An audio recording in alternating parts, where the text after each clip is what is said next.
আমরা সবাই খুশি, কিন্তু আমরা সুদ খাই, আমরা ঘুষ খাই, আমরা হারাম খাই, আমরা পরের হক মাইরা মাইরা খাই। আমরা মুসলমান দাবি করি, আমরার মাথায় টুপি আছে, পাঞ্জাবি আছে, আমরা সুদে টাকা লাগাই।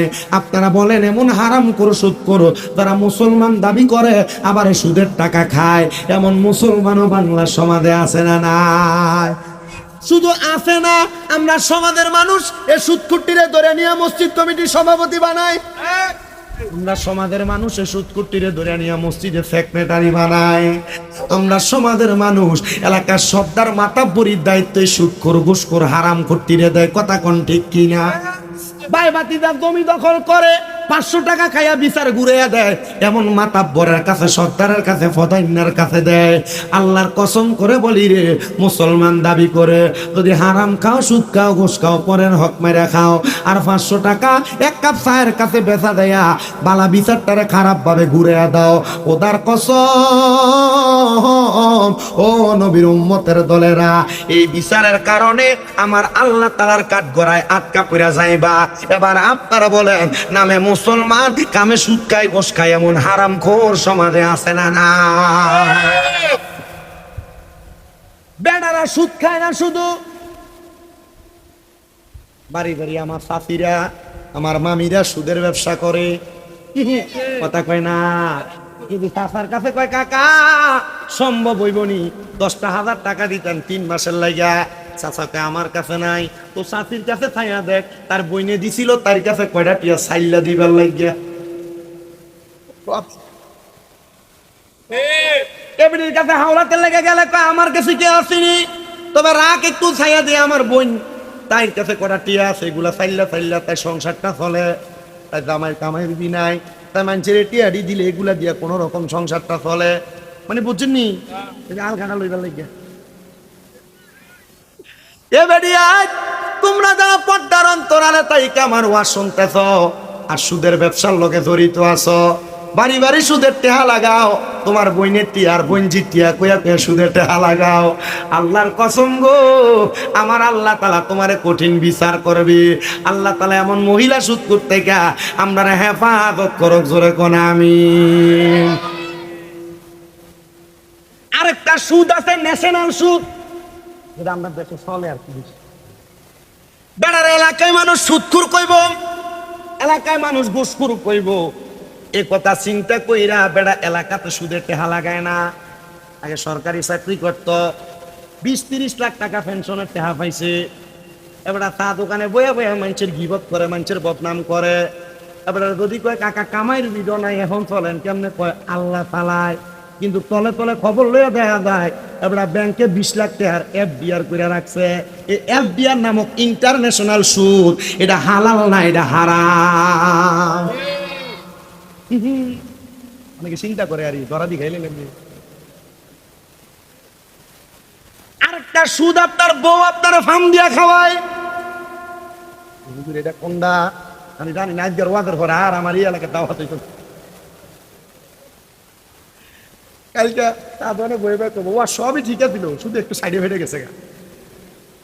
আসেনি, আমি কুমিল্লা যে কোনো এক থানায় এ ওয়াজ করার পরে এলাকার সব রাজি আমার দাওয়াত দিত, কিন্তু 4-5 জন এলাকার মাথাওয়ালা মুরব্বিয়ারা রাজি। বুঝা, তোরা এর দাওয়াত দিলে তোরা তোরার মতো মাহফিল কর। বলা নি ঠিক আছে, আমরা লয়ে করলাম না, আমরা মাহফিল আমরা একা করে বলা হয় না, আলগা মাহফিল করে আমার দাওয়াত দিই। আমার দাওয়াত দেখো হুজুর, আপনি যে কত কত সুদের ওয়াজ করতেন, আমরা এলাকার ইন্টারন্যাশনাল 3টা সুদখোর, যারা সুদের টেহা দিয়ে কেউ একতলা, কেউ 2তলা বাড়ি বানাইছে, আর কেউ খোলারে বিদেশ নিয়ে পড়ায়, হুজুর হেতারা আপনার বিরোধিতা করছে, নাহলে সবাই আপনার বেশি ভালো করছে।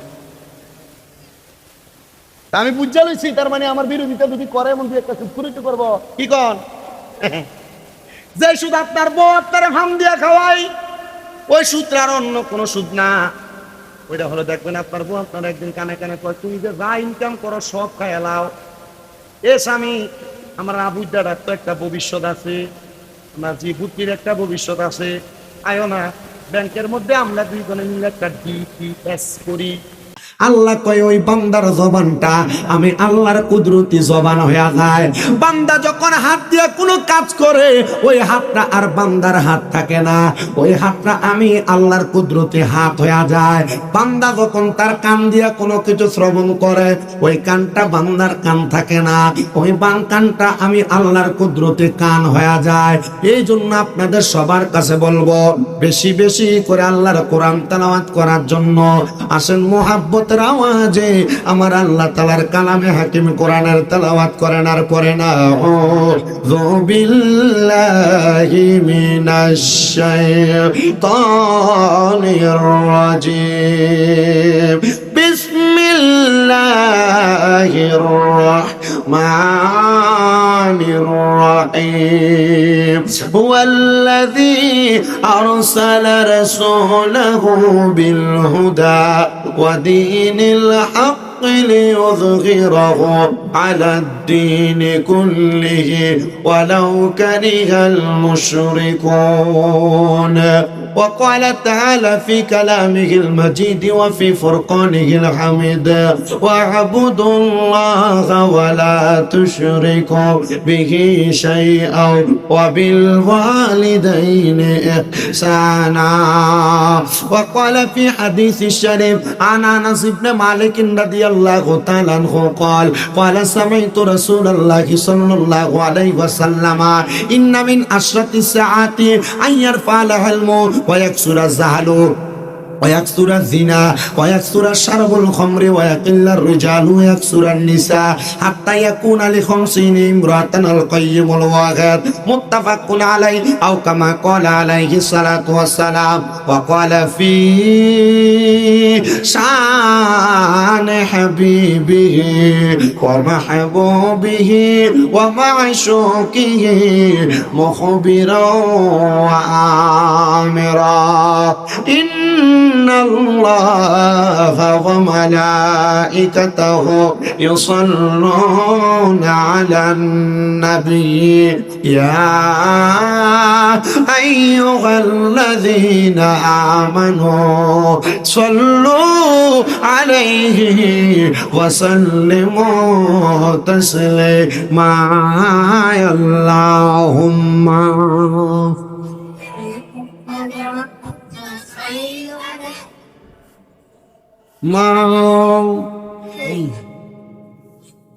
وعلى آل سيد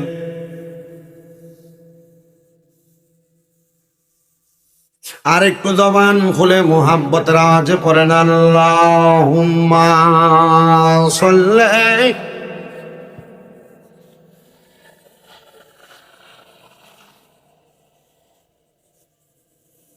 محمد وعلى آل سيد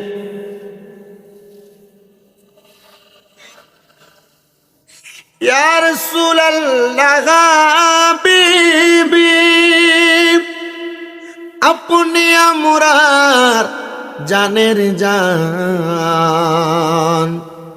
আপনারই ওই রূপ দেখিয়া কাফের হইল মুসলমান। আল্লাহুম্মা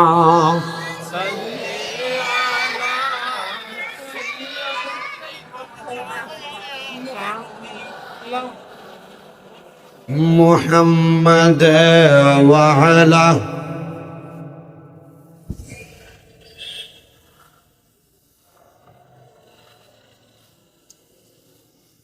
আমি জানতে চাই আমার শুভারামপুর এলাকার ভাই বাবারা আমার নবীর উপর দুরূদ আদায় করলে লাভ আছে না নাই?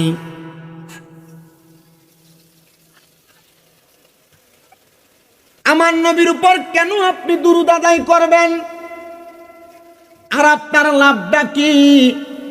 কারণ আমার আল্লাহ তাআলা ঘোষণা করে বান্দা ইন্নাল্লাহা নিশ্চয়ই আমি আল্লাহ ওয়া মালাইকাতাহু আমার অসংখ্য ফেরেশতাদেরকে নিয়া ইউসাল্লুনা আলান নবী আমার নবীর উপর দুরূদ আদায় করি। সুবহানাল্লাহ নাই আল্লাহ আপনি আমাদেরকে বললেন নামাজ আদায় করার জন্য। কুরআনুল কারীমের কোন জায়গায় আপনি বলেন নাই আপনি নিজে নামাজ আদায় করেন। আল্লাহ আপনি আমাদেরকে বললেন রোজা রাখার জন্য, কিন্তু কুরআনুল কারীমের কোন জায়গায় লেখেন নাই আপনি রোজা রাখেন। কারণ কি? বলে কারণ হলো ইবাদত হলো কাজ হলো মাখলুকের, আর ইবাদত গ্রহণ করার কাজ হলো খালেকের। আল্লাহ হলো খালেক, আমরা মাখলুক বিদায় আমরা মাখলুক হইয়া খালেকের ইবাদত করি। ওগো আল্লাহ, তাহলে আপনি কেন আমার রসুলের উপর দুরূদ আদায় করেন? আপনি তো মাখলুক না, মাখলুকের খালেক। আল্লাহ কয় আমার বন্ধুকে মোহাব্বত কইরা, ও আল্লাহ আপনি যে আপনার হাবিবকে মোহাব্বত কইরা হাবিবের উপর দুরূদ আদায় করেন, আমাদেরকে কি আপনি ওই দুরূদের ভাগীদার বানাবেন না? আমাদেরকে কি আপনি ওই দুরূদ আদায় করার কথা বলবেন না? আল্লাহ বলে বান্দা, ইয়া আইয়ুহাল্লাযীনা আমানু, হে মুসলমান, আমার আল্লাহ বলে ওহে যারা ঈমান এনেছ, যারা ঈমানদার, আমার আল্লাহ ঈমানদারদেরকে ডাক দেয়। এই আয়াতের মধ্যে আমার আল্লাহ কোন মসজিদের ইমাম সাহেবদেরকে ডাক দেয় না। কারণ আমার আল্লাহ জানে বহু মসজিদের ইমাম সাহেবরা মসজিদের মিম্বরে বয়া বয়া আমার নবীজির সালাতু সালাম মিলাদ কিয়ামের বিরোধিতা করে। কথা কন্যা আছে না নাই?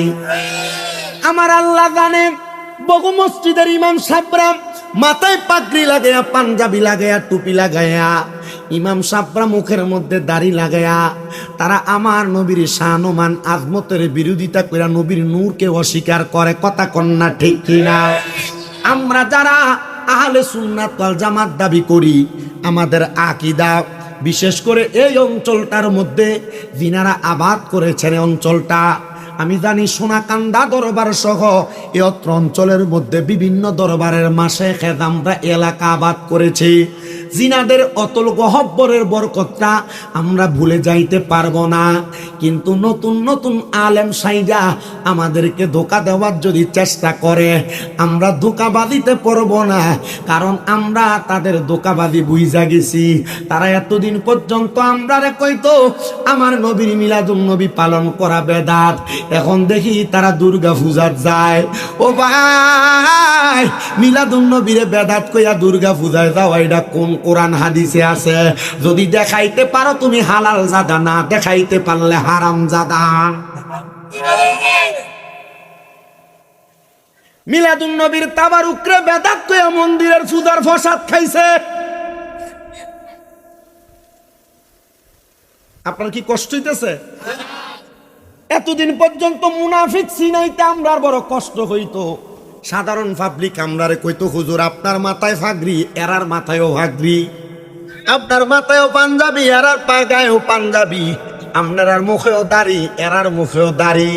হুজুর কাটটা বিশ্বাস করতাম মুসলমানদের মূর্তি পূজা করা হারাম, মূর্তির কাছে যাওয়া হারাম, মূর্তি সহ হিন্দুদের গুণকীর্তন আর পূজার কীর্তন করা হারাম। আর এরা মুজার মন্দিরের মধ্যে যায়া এরা কত সুন্দর বলতেছে, আরে ওই মুসলমানের দলেরা আমরা রোজা আর পূজা নাকি এক সমান। যেই বান্দারা তাদের জবান দিয়া বলে রোজা আর পূজা এক সমান, এটা মুসলমান না, মুসলমান না, এটা পাক্কা কাফের। আপনার কি মুনাফিক চিনতে কষ্ট হইবে এখন?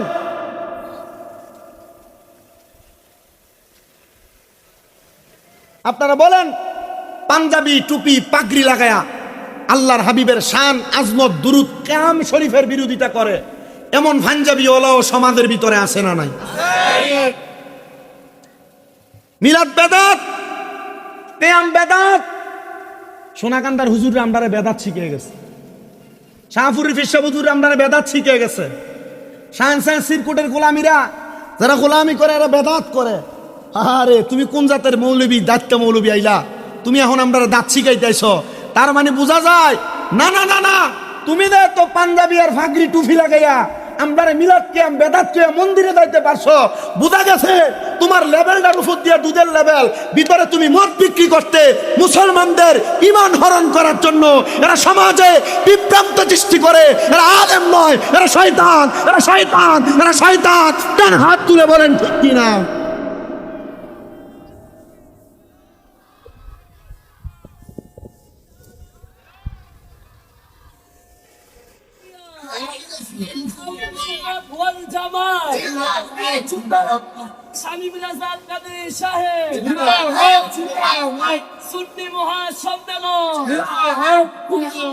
লজ্জা লাগে না? লজ্জা লাগে না? শরম লাগে না? লজ্জা শরম থাকলে যে রসুলের কারণে আল্লাহ তোমার দুনিয়াতে পাঠাইছে ওই রসুলকে সালাম দেওয়া বেদাত বলতা না? লজ্জা শরম নাই? লজ্জা শরম থাকলে যে আল্লাহ তাআলা এই বাংলার জমিনে, বাংলার জমিন নয় সমস্ত বিশ্বে আমরা মুসলমান মুসলমান দাবি করার মতো ক্ষমতা দিয়া রসুলের উম্মত বানিয়ে পাঠাইছে, ওই আল্লাহর হাবিবের উপর সালাতু সালাম দেওয়ার পর বেদাত ফতোয়া দেওয়ার মতো কথা তোমার মুখে আসতো না। লজ্জা শরম নাই বিদায় জবান দিয়ে আল্লাহর রসুলের নূর মুবারককে মাটি বইলা রসুলকে আমাদের মতো সাধারণ বুঝাইয়া মানুষের ঈমানকে ধোঁকা দেওয়ার চেষ্টা করতো না। এরা শরম নাই বিদায় এরা আল্লাহর কোরআনের আইনের বিরোধিতা কইরা আল্লাহর কোরআনের অপব্যাখ্যা করে মানুষকে ধোঁকা দেয়। কথা কন না ঠিক না বেটে? স্টেজে বসছে মৌলবী পাঞ্জাবি, আপনার কি কষ্ট হইতেছে? অসুবিধা হইতেছে আপনাদের? পাঞ্জাবি আছে, টুপি আছে, ফাগরি আছে, ফতুয়া আল্লাহ সর্বশক্তিমান বললে শিরিক হবে। এটা কোন ধরনের কথা বললেন? ইন্নাল্লাহা আলা কুল্লি শাইইন কদির। আরে মক্তবের নুরানি মাদ্রাসার ফলাফাইনিও তো জানে, কথা কয় না কেন? আর নুরানি মাদ্রাসার পোলাপাইন জানে আল্লাহ সর্বশক্তিমান, আর মৌলবীকে আল্লাহ সর্বশক্তিমান কইলে বলে শিরিক। কত বড় কথা বলতেছে! আল্লাহ পাক রব্বুল আলামিনের পেয়ারা হাবিব মুহাম্মাদুর রাসূলুল্লাহ সাল্লাল্লাহু ওই নবীজির কলিজার টুকরা স্ত্রী মা খাদিজাতুল কুবরা রাদিয়াল্লাহু তাআলা আনহা ফতোয়া দিচ্ছে। মৌলবী বলতেছে নবীজির স্ত্রী মা খাদিজাতুল কুবরা জীবনে কোনোদিন নামাজ পড়েনি। ফতোয়া দিচ্ছে নবীজির স্ত্রী মা খাদিজাতুল কুবরা জীবনে কোনোদিন রোজাও রাখে নাই। ফতোয়া দিচ্ছে নবীজির কলিজার টুকরা স্ত্রী মা খাদিজাতুল কুবরা জীবনে কোনোদিন পর্দাই নাকি করে নাই। আরে মৌলবী বলে কি? বলে কি? আল্লাহ আমরা বোঝার তৌফিক দান। আমার আল্লাহ তাআলা এই মুনাফিক বেঈমান যারা মানুষের ঈমান হরণ করে তাদেরকে ডাক দেয় নাই। আল্লাহ ডাক দিছে কারে? কন্যা আব্বা কারে ডাক দিছে? ইমানদাররে ডাক দিছে। আমি জানি আপনাদের পার্শ্ববর্তী এলাকার একটা মাহফিল চলে, চলে না? এটা নিয়ে দ্বন্দ্বের দরকার নেই। শুননি না? আমরা শুননি না? নবীর প্রেমিক হইতো সব জায়গার ভিতরে নবীর প্রেমের বাগান চলতেছে। এখানে যেমন মানুষ ওইখানে তেমন মানুষ। আমরা একটা কথা আছে, আমরা নবীর প্রেম নিয়ে জান্নাতের বাগানে সম্পূর্ণ বয়ান শ্রবণ করব ইনশাআল্লাহ।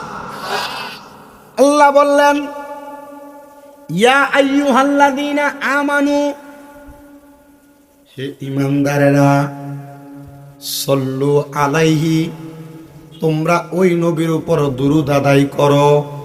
আল্লাহ বুঝতে পারলাম ওই নবীর উপর দুরূদ আদায় করব, কেমনে করতাম? এই যে আপনারে বলে আল্লাহ বলছে দুরূদ পড়তে, তো তোমরা দাঁড়াও কেন? দলিল কি? আপনি তারারে বলবেন ওয়াসাল্লিমু তাসলিমা, তাসলিমান আই তাকরিমান। আল্লাহ কয় সালাম দাও আদবের সাথে। আমরা বিশ্বাস করি নবীরে দাঁড়ায়া সালাম দিলে আদব। এই জন্য আপনারা যারা আস্তে আস্তে দুরূদ শরীফ পড়তেছেন, আমি আপনাদের সবার কাছে বলবো মুহাব্বতের আওয়াজে আল্লাহর নবীর উপর দুরূদ আদায় করবেন। নবী আমার বলতেছে উম্মত, আমার কোন উম্মত যদি আমি নবীর উপর একবার দুরূদ শরীফ আদায় করে, আল্লাহর অসংখ্য ফেরেশতারা আমি নবীর কাছে ওই দুরূদ শরীফটা পৌঁছায়া দেয়। সুবহানাল্লাহ। আমরা সুন্নিদের একটা আকীদা আছে, আমার নবী হাজির হওয়ার ক্ষমতা আছে। মারহাবা। কিন্তু আবার আপনারা প্রশ্ন করব, নবী যদি হাজির হওয়ার ক্ষমতা থাকে তাহলে তোমরা এই হাদিসের কেমনে বিরোধিতা করবা যে আমার নবী না বলছে ফেরেশতারা দুরূদ পৌঁছায়, তো নবী হাজির হইলে দুরূদ কেমনে পৌঁছায়? এবার আমার নবী আরেকটা হাদিসে মুবারাকা বলতেছে, নবী আমার বলে, আমি নবীর কোন উম্মত যদি আমি নবীর প্রতি মুহাব্বতে দুরূদ আদায় করে, কিভাবে? খেলাটা হলো মুহাব্বতের খেলা, প্রেমটা হলো মুহাব্বতের প্রেম। আমার নবী বলেন, আমি নবীর উপরে যদি মুহাব্বতে দুরূদ আদায় করে, সে কোন জায়গায় বসে দুরূদ আদায় করে আমি তার ওই জায়গার চিনি। শুধু চিনি না, যে দুরূদ শরীফ আদায় করে আমি তাকে চিনি, তার বাবার নামও জানি। আপনাদের সবার কাছে আপনার ওই নবীর কাছে আপনাকে ভালো নবীর সাচ্চা পাক্কা উম্মত হিসেবে প্রমাণ করার জন্য বেশি বেশি করে দুরূদ শরীফ আদায় করবেন। আমার নবী বলেন, উম্মত দুনিয়ার জমিনের মধ্যে আমি নবীর যেই উম্মত, আমি নবীর প্রতি যত বেশি দুরূদ শরীফ আদায় করবে, জান্নাতের মধ্যে ওই উম্মত আমি নবীর তত কাছাকাছি থাকবে। ওই নবীর কাছাকাছি থাকার জন্য মুহাব্বতের আওয়াজে উচ্চ কণ্ঠে দুরূদ শরীফ পড়েন, আল্লাহুম্মা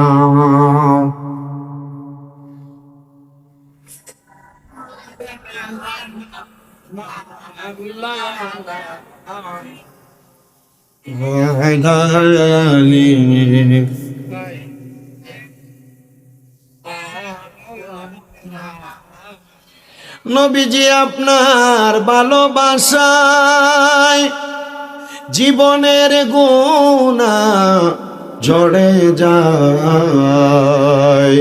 নবীজি আপনার ভালোবাসায় ওয়াসাল করনে জুব্বা পায়, আল্লাহুম্মা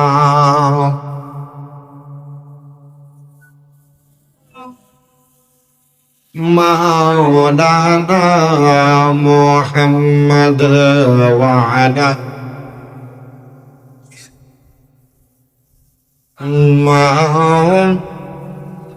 মুহাম্মদ লা ইলাহা লা ইলাহা লা ইলাহা حسبي ربي جل الله ما في قلبي غير الله فرن حسبي ربي جل الله ما في قلبي غير الله نور محمد فرن نور محمد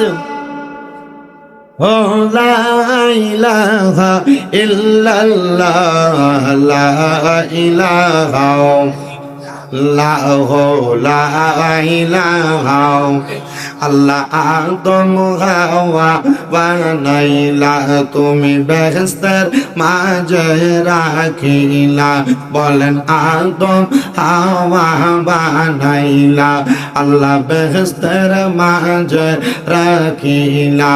আবার হিকমতে গম দম খাওয়াইয়া, হিকমতে গম দম খাওয়াইয়া দুনিয়াতে পাঠাই লা ইলাহা ইল্লাল্লাহ ও লা ইলাহা আল্লাহ ছাড়া মাবুদ নাই, আমার নবীজি সারা ও পাই নাই। ওই নবীকে পাইতে হইলে ওই লে আল্লাহর লিদের দয়া চাইলা, ইলাহা ইল্লাল্লাহ ও লা ইলাহা লা ইলাহা ইল্লাল্লাহু মুহাম্মাদুর রাসূলুল্লাহ সাল্লাল্লাহু আলাইহি ওয়াসাল্লাম। আল্লাহুম্মা আমিন, আল্লাহুম্মা আমিন। আলহামদুলিল্লাহি রাব্বিল আলামিন, আসসালাতু ওয়াসসালামু আলা রাসূলিহিল কারীম। রব্বানা যালামনা আনফুসানা ওয়া ইন লাম তাগফির লানা وترحمنا لنكونن من الخاسرين اللهم أنت السلام ومنك السلام وإليك أرجع السلام حينا ربنا بالسلام وادخلنا الجنة دارك دار السلام تباركت ربنا وتعاليت يا ذا الجلال والإكرام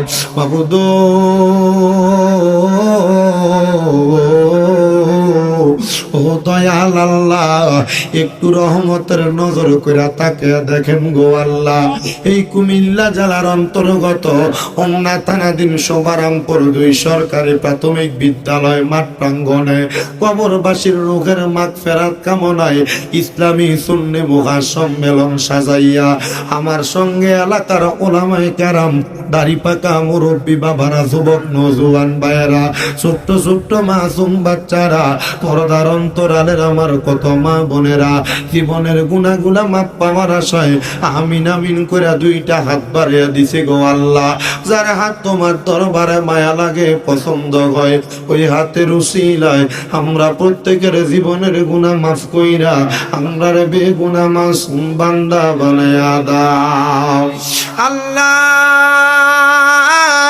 ফরিয়াদ তোমার দরবারে গমনিব আজকের জান্নাতের বাগানে কে জানি হাত বাড়াইছে কার জানি জগতের মধ্যে মা নাই কার জানি বাবা নাই এরে আমার এই এলাকার ভাই বাবারা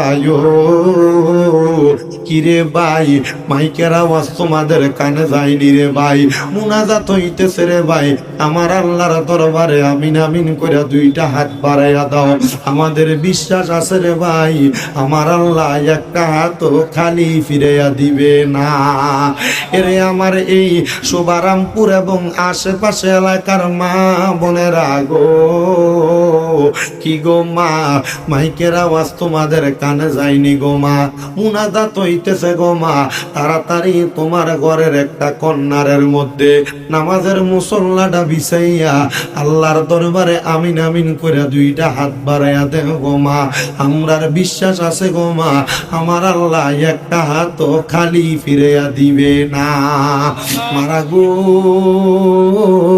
তোমরা তো এই এলাকার নায়ুরি না গো মা একদিন আসছিল লাল রঙের বেনারসি শাড়ি পইরা আর একদিন চলে যাইবা সাদা মার্কিন কাপড় পরিয়া গো মা তোমরার মতো কত মা বোনেরার জন্য জানি অন্ধকার কয়বরে আল্লাহ তাআলা আযাব রেডি করে রাখছে এরে ভাই বাবারা মা বোনেরা আজকের মুনাজাত কার জন্য জানি জীবনের শেষ মুনাজাত জানি না রে আল্লাহ আমার কোন ভাই বাবা মা বোনের জন্য জানি এলাকার বাসপুরার বাসগুলা ফাইকা লালে লাল হইয়া রইছে জানি না রে আল্লাহ কোন ভাই বাবা মা বোনের জন্য জানি এলাকার গোরস্থানের মাটি ঢেলা ফালাফি করতেছি ওই আমার আল্লাহ আমরার জীবনের গুনাহ ক্ষমা করছনি আমরার জীবনের গুনাহ মাফ হইছে নি গো আল্লাহ আমার কবরের আযাব বন্ধ হইছে নি দাদা দাদির কবরের আযাব মাফ হইছে নি গো আল্লাহ আমরারে তোমার মায়া লাগেনি আল্লাহ আজকের মাহফিলে কে জানি হাত বাড়াইছে কার জানি জগতের মধ্যে আব্বা নাই যেই বাবা রিক্সা চালাইয়া মাটি কাইটা মাথার গাম পায়ে ফালাইয়া পরের বাড়িতে বদলার কাজ করার জন্য আব্বা জান নিজের জীবনটারে নাশ করে দিছে রক্তরে পানি বানাইছে কার জানি এমন আব্বা কবরের বাসিন্দা আল্লাহ এমন আব্বার কবর জান্নাতের বাগান বানাইয়া দাও ও আল্লাহ কে জানি হাত বাড়াইছে কার জানি জগতের মধ্যে মা নাই হায়রে মা যেই মারে মা কইয়া ডাকলে কলিজার আগুন ঠান্ডা আজ্ঞা মাহফিল শেষ কইরা কত সন্তান জানি বাড়িতে যাইব, সবার মুখ দেখবো কিন্তু জনম দুঃখী মার মুখটা দেখতো না। আল্লাহ নিজে না খাইয়া যে মা খাওয়াই আমরারে বড় করছে, কার জানি এমন মা দুঃখিনী কবরের বাসিন্দা। আল্লাহ গো কেমন আম্মা আব্বার কবরে আর আযাব দিও না।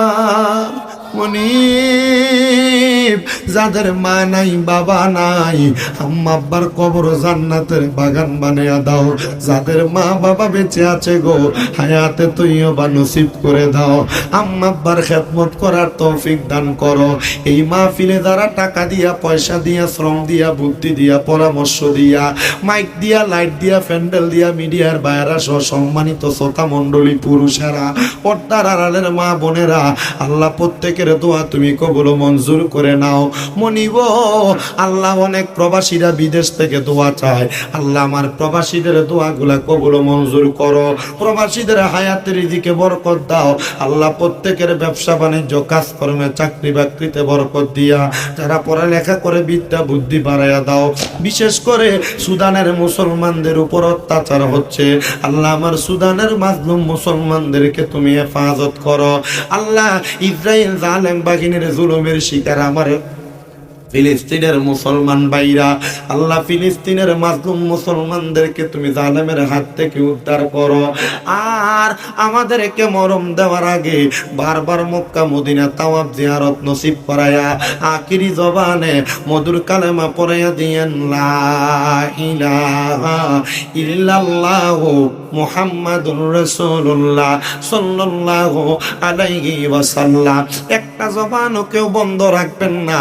আপনারা বলেন মুনাজাত করে দোয়া চাইলাম একজনের কাছে, তিনি কি? আল্লাহ তাআলার কাছে যা চাইলাম আল্লাহ আমাদেরকে দেওয়ার ক্ষমতা আল্লাহর আছে না নাই? ও বাজান আমার, ওই আল্লাহর শুকরিয়া আদায় করে উচ্চ কণ্ঠে জোরে পড়েন আলহামদুলিল্লাহ। মুআজ্জাজ সদরে মুহতারাম, শুভারামপুর 2 কবরবাসীদের রুহের মাগফিরাত কামনায় ইসলামী সুন্নি মহাসম্মেলনের সম্মানিত সভাপতি হাজী মোহাম্মদ আব্দুল মুনাফ সাহেব, মাহফিলের প্রধান অতিথি যিনি জনাব আব্দুল কাদির সাহেব, DA সড়ক বিভাগ, চট্টগ্রাম প্রহারতলী, মাহফিলের প্রধান বক্তা হিসেবে আমার পরপর মূল্যবান তকরির করবেন, যিনি ঢাকা কেরানীগঞ্জ দক্ষিণের হাউজিং জামে মসজিদের খতিবে মুকাররম, উকিল কণ্ঠের অধিকারী হজরত মাওলানা মুফতি জহিরুল ইসলাম ফরিদি মাদ্দাজিল্লাহুল আলী, মাহফিলের সম্মানিত ওয়াইজিনে কেরাম হজরত মাওলানা হারুনুর রশিদ সাহেব, হজরত মাওলানা হাফেজ কারি মোহাম্মদ আবু ইউসুফ আশিকি সাহেব, মাহফিলের প্রধান মেহমান জনাব মোহাম্মদ তোফাজ্জল হোসেন মিস্টার সাহেব সহ সম্মানিত সহসভাপতিবৃন্দ, বিশেষ অতিথিবৃন্দ, ব্যবস্থাপকবৃন্দ, মাহফিল পরিচালকবৃন্দ সহ মাহফিলের আশেপাশে ডাইনে বামে সামনে পেছনে বসে থাকা আলেম সমাজ, দাড়িপাকা মুরব্বী বাবারা, যুবক নওজোয়ান ভাইয়েরা, ছোট্ট ছোট্ট মাসুম বাচ্চা, পর্দার আড়ালের মা বোনেরা, সবার প্রতি আমার আন্তরিক সালাম এবং মুবারকবাদ।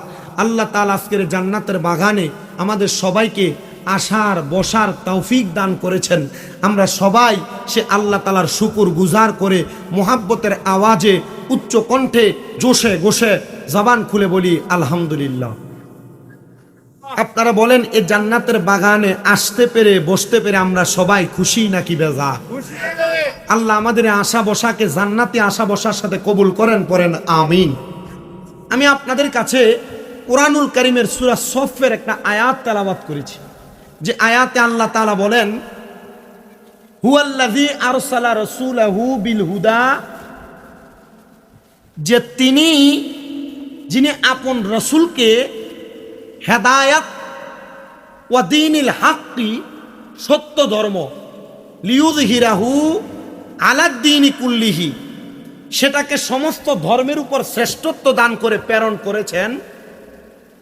শুধু তাই নয়, ওয়ালাউ কারিহাল মুশরিকুন, তবে মুশরিকরা এটাকে অপছন্দ করে। এই আয়াতে কারিমার তাফসীর করেছেন আল্লামা জালালউদ্দিন সুয়ুতি রহমতুল্লাহ আলাই। এই আয়াতে কারিমার তাফসীর করেছেন ইমাম বাগবী রহমতুল্লাহ আলাই। এই আয়াতে কারিমার তাফসীর করেছেন হযরতে আহমদ ইয়ার খান নঈমি রহমতুল্লাহ আলাই। তিনজনের তাফসীর একরকম, যে কি, যে আল্লাহ তাআলা এমন একজন রসুলকে প্রেরণ করেছেন যিনাকে দুইটা জিনিস দিয়ে পাঠাইছেন। বলেন কয়টা?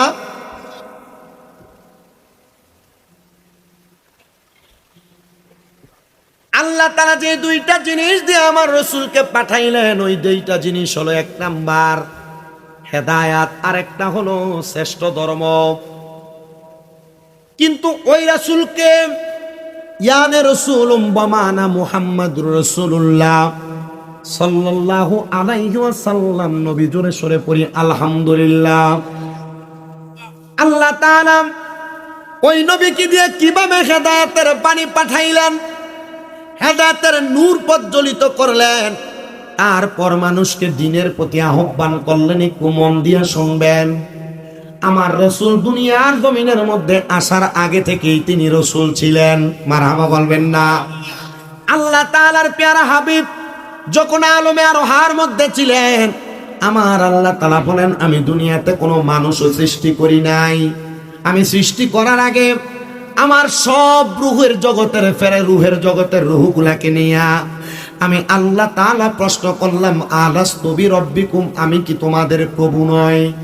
তখন কোন রুহু কোনো কথা বলে না। একটা রুহু আমি আল্লাহ তাআলার সামনে একবার উদিত হয়ে গেছে, আর রুহুটা ডাক দিয়ে বলে, কলু বালা, হ্যাঁ আল্লাহ, আপনি হলেন আমাদের প্রভু। আল্লাহ তাআলা বড় খুশি হইয়া ডাক দিয়ে বললেন, ও জগৎবাসী, তোমরা শুনে রাখো, এই রুহু আর অন্য কোনো ব্যক্তিত্বের রুহু নয়। এই রুহু হলো যিনি আখিরি জামানার পয়গাম্বর, আমি আপনি যেই নবীর উম্মত, ওই নবী মুহাম্মাদুর রাসূলুল্লাহ সাল্লাল্লাহু আলাইহি ওয়াসাল্লামের রুহু মুবারক। বলেন সুবহানাল্লাহ। আমার নবী রাহমাতুল লিল আলামিন নবীকে আল্লাহ তাআলা তখন থেকে রসুল ঘোষণা করেছেন, কিন্তু আমার নবী যুগের ধারাবাহিকতায় আস্তে আস্তে করে আমার নবীজি কলিজার টুকরা বাবা যান হযরতে খাজা আব্দুল্লাহ, ওনার নুরানি পেশানি থেকে ওনার আম্মা জানের গর্ভের মধ্যে আগমন করেছে। আমার রসুল আগমন করার পরবর্তী সময় থেকে রসুলে পাকের হেদায়েতের নূর আমার রসুলে পাকের উম্মতেরা গ্রহণ করতেছে। কিন্তু নবীর উম্মত কখন থেকে হইল জানেননি বাবারা? নবীর উম্মত তো তখন থেকে হয় যখন থেকে আমার নবীজি 40 বছর বয়সে আমার নবীজি নবুয়তের দায়িত্ব পালন করার প্রকাশ্যে শুরু করলেন। আমার নবী আলমে আরোহা থেকে নবী, আমার নবী আলমে আরোহা থেকে রসুল। কিন্তু আমার নবীজি যখন প্রকাশ্যে ইসলাম ধর্মের প্রচার করা শুরু করলেন, উম্মতে মুহাম্মদীগণ নবীর কাছে ইসলাম ধর্ম গ্রহণ করা শুরু করলো। তার পূর্বে ইহুদিরা আমার নবীরে বড় মোহাব্বত করত, তার পূর্বে ইহুদিরা আমার নবীরে বড় ভালোবাসত। বলো হুজুর কি বললেন? ইহুদিরা কেমনে নবীরে ভালোবাসত, ইহুদিরা কেমনে নবীরে মোহাব্বত করত? আরে বাবা, শুধু মোহাব্বত করত না, ইহুদিরা আমার নবীরে মোহাব্বত করে ভালোবেসে বিশ্বাস করে আমার নবীরে উপাধি দিয়ে দিয়েছেন আল আমিন। বিশ্বাসী বিশ্বাসী আল আমিন উপাধি দিয়া ইহুদিরা আমার নবীর শ্রেষ্ঠত্বের প্রমাণ করেছেন। কিন্তু আমার আল্লাহ বলে, হাবিব, ইহুদিদের শ্রেষ্ঠত্বে আপনার শ্রেষ্ঠত্ব নাই। আমি আল্লাহ বললাম, ওয়ারাফা'না লাকা যিকরা, আপনার সম্মান, আপনার জিকির, আপনার মর্তবা আমি আল্লাহ তাআলা বুলন্দ করেছি, বাড়িয়েছি। ইহুদিরা আপনার যতই উপাধি দিক না কেন, আমি আল্লাহ তাআলা আপনি নবীরে কাসেম বন্টনকারী বানায়া পাঠাইছি। আল্লাহ তাআলা সমস্ত সৃষ্টি জগৎ বানাইলেন, আল্লাহ তাআলা সমস্ত সৃষ্টি জগৎ সৃষ্টি করলেন। এই সকল কিছু সৃষ্টি কইরা আল্লাহ বলে, আমি আল্লাহ তাআলা যদিও সৃষ্টিকারী হয়, আমি আল্লাহ আপনি নবীকে বন্টনকারী বানায়া দুনিয়ার জমিনে পাঠাইলাম। এ মুসলমান ইমানদারেরা, রসুলের পাকের রসুলিয়ত এবং নবুয়তের পাওয়ার দেখে দেখে ইহুদিরা পর্যন্ত আমার রসুলের কাছে ইসলাম ধর্ম গ্রহণ করেছে, আমার নবীর খেদমত করেছে, নবীজির ওযুর পানি পর্যন্ত আগায়া দিয়েছে একজন ইহুদি, যিনি আমার নবীজির দরবারের মধ্যে আসা যাওয়া করতেন। কিন্তু যখন তাকে ইসলামের দাওয়াত আমার রাসূল মুস্তাফা সাল্লাল্লাহু আলাইহি ওয়াসাল্লাম নবী দিয়েছেন, তখন ইহুদি বলেন, না না না, আমি আমার বাপ দাদার ধর্মকে বিলীন করে মুহাম্মদের ধর্ম, মুহাম্মদের খোদার ধর্ম গ্রহণ করতে পারবো না। কিন্তু আমার নবী বলেন, আমি তখনও তাকে কোনো অবহেলা করি নাই, আমি তখন তাকে কোনো কিছু বলি নাই, আমি তখন তাকে তার মতো ছেড়ে দিয়েছি। কিন্তু বাংলাদেশের বর্তমান যেই অবস্থা, কেউ যদি অন্য দলের হয় আর আপনি যদি আরেক দলের হন, লক্ষ্য করলে দেখা যায় এক দলের মানুষ আরেক দলের মানুষকে দেখতে নাক ফিসকায়। কথা কন না, আছে না নাই? আল্লাহর হাবিব বলেন, আমি ইহুদিদেরকে অবহেলা করি নাই। ইয়া রাসূলুল্লাহ, কি করলেন? আমার নবী বলেন, ইহুদিটা যখন আমার দরবার থেকে চলে যায়, ইহুদিটার সাথে তার সন্তানটা আমি নবীজির দরবারে আসতেন। যখন তার আব্বা জান আমার দরবারে আসা বন্ধ করে দিলেন, সে লুকায়া লুকায়া আমার দরবারে আসতো, আর আমি নবীর ওযুর পানি আমারে আগায়া দিত। কে আগে দিত বলেন না? ইহুদি আগে দিত। কিন্তু বর্তমান এখন আমি জানি না আপনাদের এলাকায় রুসুম আছে কিনা, আগে মসজিদের ইমাম সাহেবদের ডিলা কুলুপ মক্তবের ছাত্ররা বানাই দিত, ডিলা বানাই দিত না, বানায় মক্তবের পরে শুকাত দিয়া দিত, গোসলের পানি আগায় দিত, হুজুরের জামা কাপড় দিয়া দিত। আর এখন জামা কাপড় দিব, হুজুরে দমক দিলে ফোলা কানতে কানতে বাইত গেলে পুরা গোষ্ঠী শুদ্ধ হুজুরে ভিডিও ফেল লাগে। কি কথা কন না কেরে? নবীজির আদর্শ আমাদের জন্য যে কত মূল্যবান আর মর্যাদা সম্পূর্ণ, এটা আপনি আমি গ্রহণ করলে বুঝতে পারবেন। আপনাদের দোয়ায় আমার তো অনেকগুলো মাদ্রাসা, আপনারা হয়তো অনেকে জানেন, কুমিল্লা শহরে আমি আমার মাদ্রাসার ছাত্রদেরকে যেটা শিখাই আর না শিখাই, আলহামদুলিল্লাহ আমার ছাত্রদের মাঝে আপনি আদব খুঁজে পাবেন। আমার মাদ্রাসার ছাত্ররা এখনো তাহাজ্জুদ নামাজ আদায় করে, ছোট ছোট বাচ্চা নুরানিতে পড়ে যেগুলো। আমার মাদ্রাসার ছাত্র যিনারা ছোট ছোট প্রত্যেক দিন আসরের নামাজের পর মাগরিবের আগে খতমে খাদেগান পড়ে কান্না করে, আপনি দেখবেন এই ছোট ছোট বাচ্চা কান্না করে যে আপনার কাছে মনে হবে এই ফোলা বুঝে কি আর কান্দে কেন। ছোট ছোট বাচ্চা চোখের পানি বায়া বায়া পড়ে। আমি আমার মাদ্রাসার ছাত্র যারা তারা শিখাই। আপনাদের হোমনা মুরাদনগরে অনেক বাচ্চা আছে, ব্রাহ্মণবাড়িয়া, নরসিংদী, ময়মনসিংহের নেত্রকোনার বাচ্চা আমার মাদ্রাসা, কুমিল্লার চকবাজার, নূরপুরে। আমি চেষ্টা করি তাদেরকে আদবটা শিখাইতে। আপনারা আপনাদের সন্তানদেরকে অনেক মা বাবা কাজ করাইতে চান, ছোট ছোট বাচ্চা, আরে বুঝি কি, আরে হ্যাঁ এখন কি কাজ করবে, ছোট ছোট বাচ্চাদেরকে দিয়ে কাজের জন্য বলবেন, এদেরকে কাজ করাবেন, নিজের ছোট ছোট জিনিসটা বাচ্চাদেরকে দিয়ে আনাবেন, তখন এই বাচ্চাটা কর্মমুখী হবে। আর আপনি এটা নুনতু নুনতু করবেন আর আদর আদর বুলু বুলু করবেন, এটা জ্বর সর্দি কাশি ঠান্ডি কত কিছু ধরবো, সপ্তাহ 3 বার ডাক্তারের কাছে যাবেন, ভালোই চলবে। আর আগের ফোলা বাইনে ফ্যাক গাটছে, বালু আতাইছে, কত কিছু করছে, মা বাপের লোকের ওয়ার হইতে গেছে, এ ফোলারে খেতের লাইলে বয়ে দিয়া মা বাপ খেতের ওয়ার হইছে, এ ফোলা মাশাআল্লাহ কি শক্ত, গায়ের সুঠাম দেহ, এলাকার সবচেয়ে বড় কুস্তি ধরি না বেড়া। এই কথা কন না কেন? আমার নবীজির দরবারের প্রত্যেকটা কাজ উম্মতে মুহাম্মদীর জন্য ধর্মতে রূপান্তরিত হয়েছে, আর যেই উম্মত এটাকে মানছে এই উম্মত সফল কাম হয়েছে।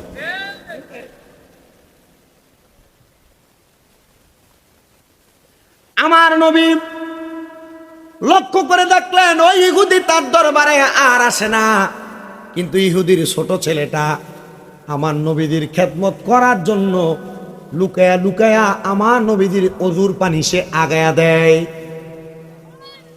নবী রাহমাতুল লিল আলামিন, নবী মদিনার কামলিওয়ালা দয়াল নবী রাহমাতুল লিল আলামিন নবী আমার, তার খেদমত দেখে বড় উপকৃত হইলেন, বড় খুশি হইলেন।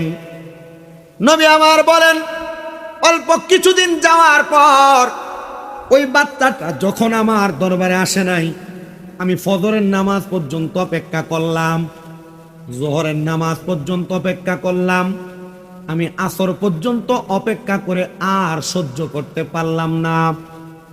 নবী আমার ছুটে গেলেন, ইহুদির বাড়ির সামনে যায় আমার নবী সালাম দেয়, আসসালামু আলাইকুম ইয়া মানিত্তাবা আলাল হুদা। আসসালামু আলাইকুম ইয়া মানিত্তাবা আলাল হুদা। ইয়া রাসূলুল্লাহ আসসালামু আলাইকুম ওয়া রাহমাতুল্লাহ সালাম, কিন্তু আপনি সালাম দিলেন আসসালামু আলাইকুম ইয়া মানিত্তাবা আলাল হুদা, কারণটা কি? মুহাক্কিক উলামায়ে কেরাম বলেন, কোন জায়গার মধ্যে যদি দেখো কোন মুসলমান আছে, তার সাথে কোনো বিধর্মী মানুষ, অন্য কোন ধর্মের মানুষ আছে, তখন তুমি সালাম দিবা, আপনার উপর শান্তি বর্ষিত হোক, এবং আপনার পাশে যিনি আছে আলা মানিত্তাবা আলাল হুদা, এবং তাকে আল্লাহ হেদায়াত দান করুক। হিন্দু এবং মুসলমান একসাথে থাকলে সালাম দেওয়ার সিস্টেম আর নিয়ম আছে না নাই? শিখাইলেন নবী মুহাম্মাদুর রাসূলুল্লাহ সাল্লাল্লাহু আলাইহি ওয়াসাল্লাম। ধরে বলেন সুবহান। পলকে জীবন দিয়ে দিব যদি নবী তুমি চাও, ওগো আরজি আমার এই জীবনে একবার দেখা দাও, হাবিবি ইয়া রাসূলুল্লাহ, হাবিবি ইয়া হাবিবাল্লাহ, হাবিবি ইয়া রাসূলুল্লাহ, হাবিবি লা হাবিবি ইয়া রাসূলুল্লাহ, হাবিবি ইয়া হাবিবাল্লাহ। জানি একদিন হবে দেখা, হবে জীবন ধন্য, সেই দিনও দেখার আশা যাব না কো ভুলে গো, যাব না কো ভুলে, কলিজা টুকরা করে দিব যদি নবী তুমি চাও, ও গো আরজি আমার এই জীবনে, আরজি আমার এই জীবনে একবার দেখা দাও, হাবিবি ইয়া রাসূলুল্লাহ, হাবিবি ইয়া হাবিবাল্লাহ, হাবিবি ইয়া রাসূলুল্লাহ, হাবিবি ইয়া হাবিবাল্লাহ। শোনেন, 9:30 থেকে যদি কালেকশন করি, ফরিদ সাহেব এক জায়গায় ওয়াজ করতেছে, হাসিব ভাইরে কল দিবেন, যদি বলে যে উনি রওনা দিছে তখন আমি কালেকশন করব, আর না আমি এখন কালেকশন শুরু করে দেবো, কালেকশন শুরু হইব, মানুষ উঠে দেবো, এটা অসুন্দর হয়ে দেবো না? একটু আমি সুন্দর রাখি, আমি তো ওয়াজ শেষ করি নাই, আমার ওয়াজ এখনো বাকি। আর হোমনা এলাকায় আমি নতুন না, আমার এই বছর হোমনাতে মাহফিল আর 15টার উপরে আছে, শুধু হোমনা বানসারামপুরে। আমি আলহামদুলিল্লাহ এলাকায় পুরাতন, এদের ওয়াজ করি না, এদের পোলাপানগুলো এরা চিতপুরের পোলাপান। হোমনা এলাকার আমার ওয়াজ শুনছেন কেটা কেটা এর আগে মাহফিলে যাইয়া হাত তোলেনছে, দেখছেন এরা আমার পুরান শ্রোতা। এরপরে আপনারা যারা আছেন আপনারা নতুন, এই সাইডটাতে আর আসি নাই, এই জন্য আপনারা নতুন। আমি ওয়াজটা করি, একটু শোনেন। আল্লাহ রসুল সাল্লাল্লাহু আলাইহি সাল্লামের আচরণ ইহুদিদের সাথে কেমন ছিল, আর রসুলের পাকের এই আচরণে ইহুদিরা কিভাবে ইসলাম ধর্ম গ্রহণ করছে। এ বেডিয়া, আপনারা যারা এক জাল আরেক জালের লগে সুলাসুলি আর কাজ্জাকাজ্জি করেন, ঝগড়া করেন, ফাসাদ করেন, এ আপনারা লেগা আপনারা মুসলমান মুসলমান বনেন না, আর আমার নবী ইহুদিদের সাথে বইন না ইসলাম গ্রহণ করাইছে। আমি যে কথা বলতেছিলাম যে মুসলমান এবং বিধর্মী যদি থাকে, আমাদের সালাম কি একরকম না ভিন্ন? সালাম আলাদা রকম আছে না নাই? এভাবে সালাম দিলে লাভও আছে না নাই? আসসালামু আলাইকুম ইয়া মানিত্তাবা আলাল, আল্লাহ কবুল করেন। আমার নবী গেলেন, নবী আমার যাওয়ার পরে ইহুদির ঘরের ভিতর থেকে কোনো জবাব আসে না। দরজা খুলে দেওয়া হইল, আমার নবীজি ঘরের মধ্যে প্রবেশ করলেন। প্রবেশ করার পর আমার নবী দেখলেন যে ছোট বাচ্চাটা আমার নবীজির অজুর পানিগুলো আগে আগে দিতেন, সেই ছোট বাচ্চাটা জ্বরে কাতরাইতেছে, মৃত্যুর সাথে পাঞ্জা লড়তেছে। রাহমাতুল লিল আলামিন নবী ওই বাচ্চাটার মাথার কাছে বৈশা আমার নবী রহমতের নবী তার দিকে তাকাইলেন, আর তার বাবা আমার নবীর চেহারা মুবারকের দিকে তাকায় একবার, আর ওই ছোট বাচ্চাটার দিকে তাকায় একবার। নবী আমার ছোট বাচ্চাটার দিকে তাকায়া আমার নবী বলতেছেন, এ বাবা, তোমার নসিব না কতই ভালো হইতো যদি তুমি ইসলাম ধর্ম গ্রহণ করতা। নবী ডাইরেক্ট ইসলামের দাওয়াত দিলেন, তোমার নসিব কত ভালো হইতো যদি তুমি ইসলাম ধর্ম গ্রহণ করতা।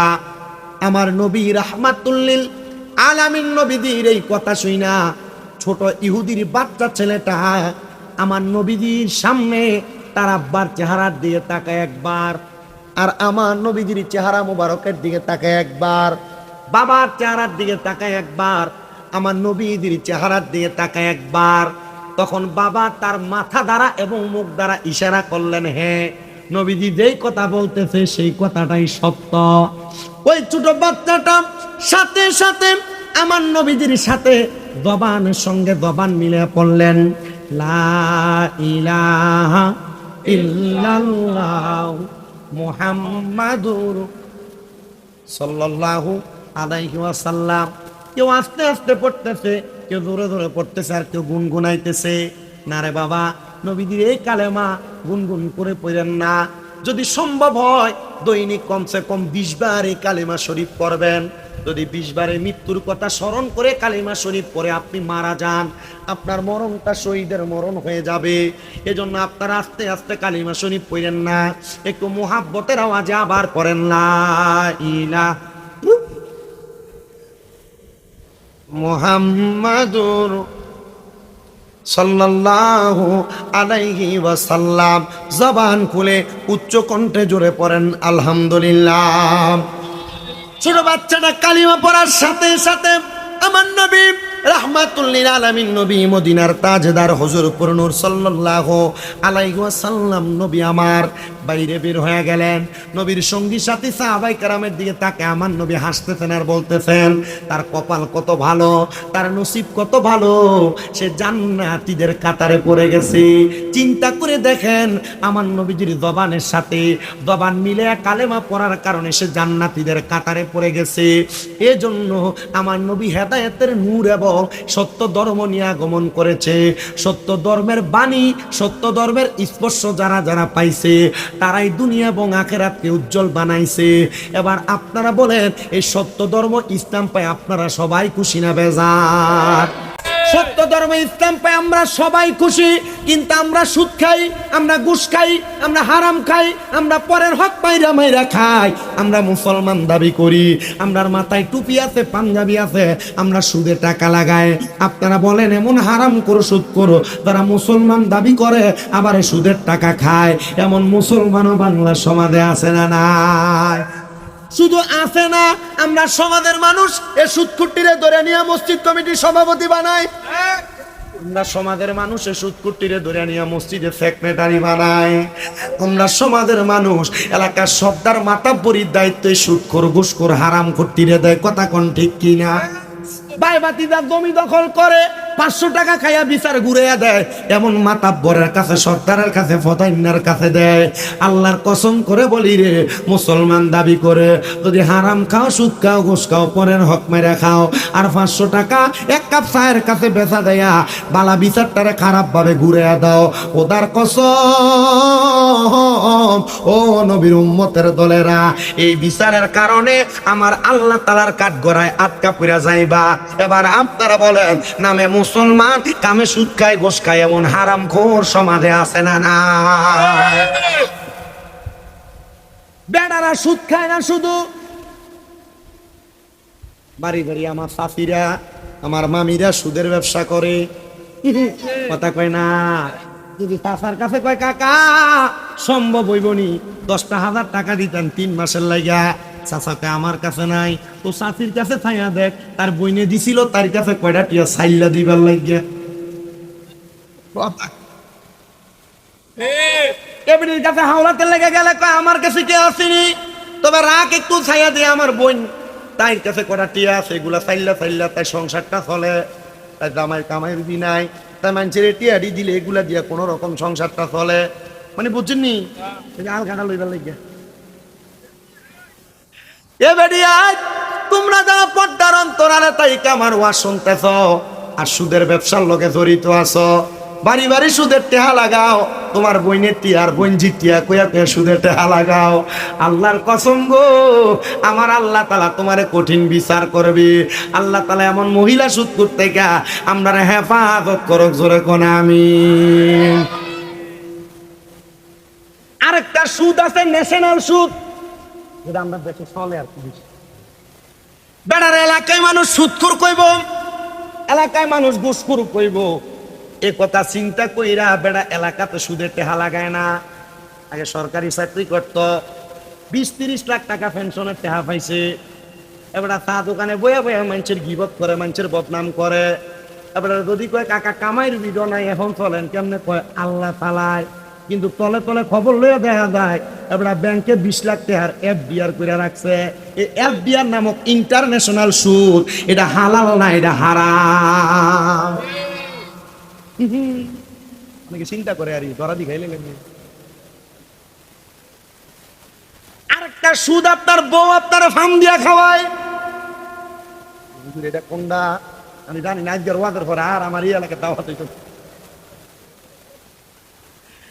কালকে তাদের বই বই করবো ও সবই ঠিক আছিল, শুধু একটু সাইডে ফেটে গেছে আসেনি।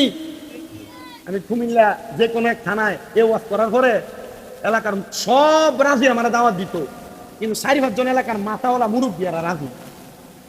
যা তোরা হারে দাওয়াত দিলে তোরা তোরার মতো মাহফিল কর। বলা নিকো ঠিক আছে, আমরা লয়ে করলাম না মাহফিল, আমরা একা করে বলা হয় না, আলগা মাহফিল করে আমার দাওয়াত দিই। আমার দাওয়াত দেখো হুজুর আপনি যে গত বছর সুদের ওয়াজ করতেন, আমরা এলাকার ইন্টারন্যাশনাল 3টা সুদখোর যারা সুদের টেহা দিয়ে কেউ একতলা কেউ দোতলা বাড়ি বানাইতে আর কেউ পোলারে বিদেশ নিয়ে পড়ায়, হুজুর হ্যাঁ তারা আপনার বিরোধিতা করছেন, নাহলে সবাই আপনার বেশি ভালো করছে।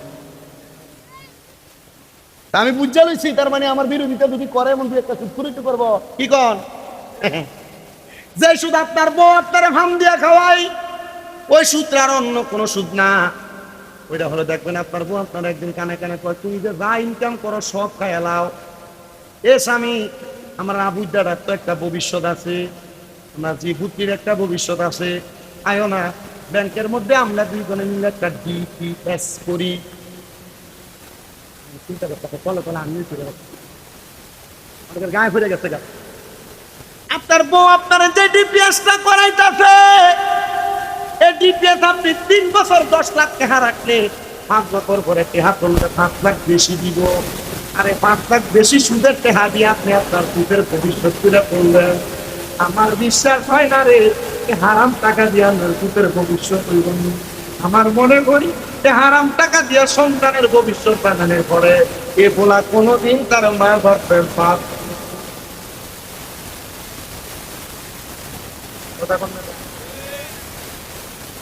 আমার এখন তো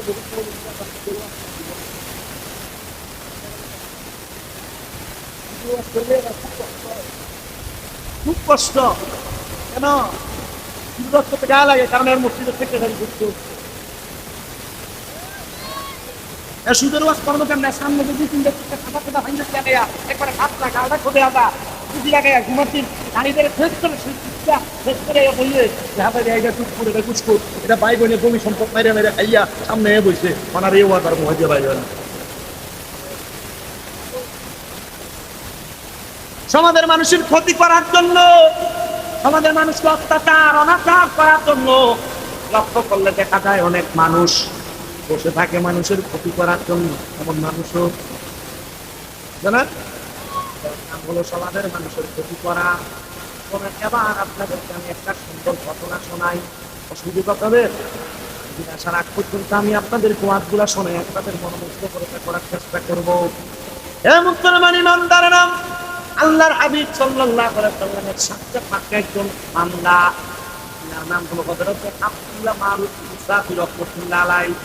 আপনারা ওয়াজটা বুঝার জন্য আমি আপনাদেরকে হযরত ইমাম মুসাফি হিসেবে ওনাকে চিনাইলাম। ইমাম মুসাফি বলেন, আমার একটা খাসিয়ত ছিল, আমি যখন ফজরের নামাজ আদায় করতাম, ফজরের নামাজ আদায় করে আমি আমার নামাজের মুসল্লা থেকে উঠতাম না। হে ইমাম মুসাফি, আপনি কেন নামাজের মুসল্লা থেকে উঠতেন না? ইমাম মুসাফি বলেন, আমি ফজরের নামাজ আদায় করে আমি সূর্য ওঠার আগ পর্যন্ত নামাজের মুসল্লায় বসে থাকতাম।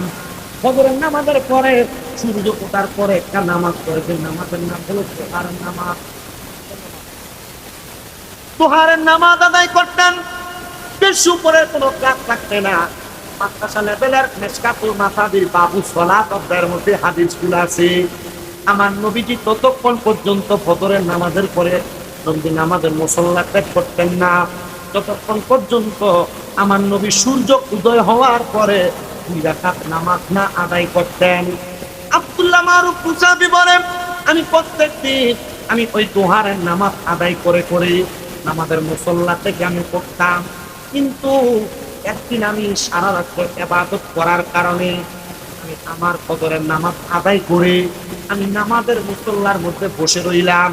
আমি বসে বসে ইস্তেগফার করতেছি, আমি বসে বসে আল্লাহ তাআলা জিকির করতেছি।